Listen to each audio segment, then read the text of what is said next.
Toto je veta, ktorú väčšina ľudí miluje počuť, ale len málo ľudí má odvahu podľa nej žiť. T.S. Eliot povedal, len ten, kto riskuje, že zájde priďaleko, môže zistiť, ako ďaleko sa dá zájsť. A to je brutálne presné. Každý chce veľký život, každý chce veľké sny, každý chce veľké výsledky.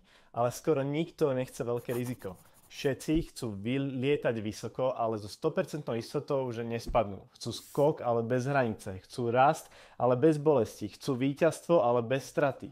Lenže realita úspechu je jednoduchá.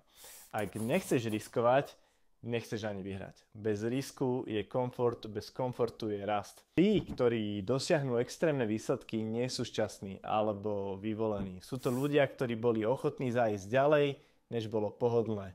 Ďalej, než im okolie hovorilo, ďalej, než si trúfli ich rodičia, ďalej, než si trúfli ich priatelia, ďalej, než im ich dovolil ich strach. A teraz je podstatné. Riskovať neznamená hazardovať. Riskovať znamená staviť na seba.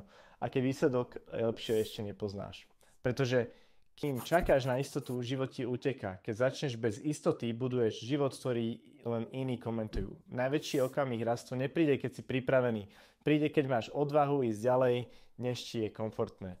Nie preto, aby si sa zničil, ale preto, aby si konečne zistil, kto vlastne si.